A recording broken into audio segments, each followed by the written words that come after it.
Murshidabad medical college থেকে বেরিয়ে ছাত্ররা পথে নেমেছে। এই মুহূর্তে তারা বহরমপুর স্কোয়ার ফিল্ড এলাকায় তারা মিছিল নিয়ে এসেছে এবং তারা একটাই তাদের দাবি, এই দাবিতে তারা সরব হয়েছে। এবং শুধু তারা জুনিয়র ডাক্তার নয়, তারা সিনিয়র ডাক্তার এবং চিকিৎসক যারা রয়েছেন তারা সকলেই মুর্শিদাবাদ মেডিকেল কলেজের তারা রাস্তায় নেমেছে। বহরমপুরের রাস্তায় তারা হেঁটে জাস্টিসের দাবিতে তারা মেডিকেল কলেজে অবস্থান থেকে বেরিয়ে এসে তারা রাস্তায় নেমেছে এবং তারা একটাই দাবি তারা করছেন, তারা জাস্টিসের দাবিতে তারা এই মুহূর্তে তারা করছেন। আমরা একটু কথা বলার চেষ্টা করবো যারা উদ্যোগ করেছেন। জোরবাবু, আপনারা রাস্তায় কেন নামবেন? রাস্তায় কেন? আমরা চাইছি এই ঘটনার নিরপেক্ষ তদন্ত হোক এবং যারা দোষী তারা অবিলম্বে ধরা পড়ুক। এই দাবিতে আমরা রাস্তায় আছি। এই দাবি না মেটা পর্যন্ত আন্দোলন চলছে, আন্দোলন চলবে।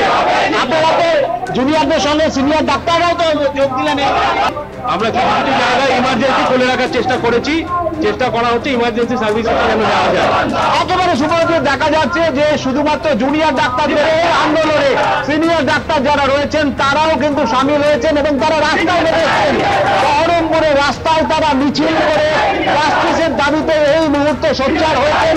তারা এই মুহূর্তে জেলা শাসকের বাংলার সামনে তারা রয়েছেন এবং তারা একটাই দাবি যে তারা ওয়ান জাস্টিস, এই দাবিতে সমস্ত স্তরের পড়ুয়া এবং ইনফ্রাম রয়েছেন এবং সিনিয়র চিকিৎসক তারা সবাই রয়েছেন।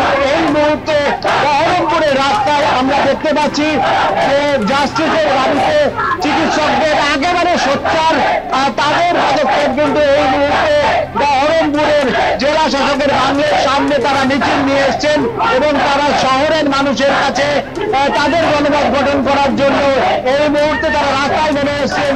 তারা দিন তিনেক ধরে মুর্শিদাবাদ মেডিকেল কলেজ হাসপাতালে অবস্থান বিক্ষোভ করলেও এই প্রথম তারা রাস্তায় নেমে এলেন এবং রাস্তায় নেমে তারা জাস্টিসের দাবিতে মুর্শিদাবাদ মেডিকেল কলেজের চিকিৎসক, ইন্টার্ন এবং পড়ুয়ারা এই মুহূর্তে তারা রয়েছেন। শুভজিৎ, ধন্যবাদ রাজীব।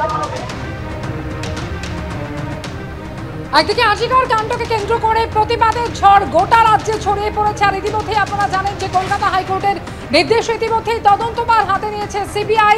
আজকে সিবিআইয়ের বিশেষ দল, যেখানে মেডিকেল এবং ফরেন্সিক বিশেষজ্ঞরা রয়েছেন, তারা দিল্লি থেকে এসেছেন এবং তদন্তভার হাতে নেওয়ার পর আজ কয়েক ঘন্টা আগে ইতিমধ্যেই আজিকর হাসপাতালে সিবিআইয়ের এই বিশেষ দল তারা পৌঁছে গিয়েছেন এবং এমার্জেন্সি বিল্ডিং এ সেই সেমিনার রুম সেখানেও তারা পৌঁছে যান।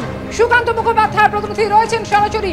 সুকান্ত, কিছুক্ষণ আগেও তারা ওই সেমিনার রুমের পর্যবেক্ষণ করছিলেন, তারা ছবি তুলছিলেন এবং নমুনা সংগ্রহ চলছিল।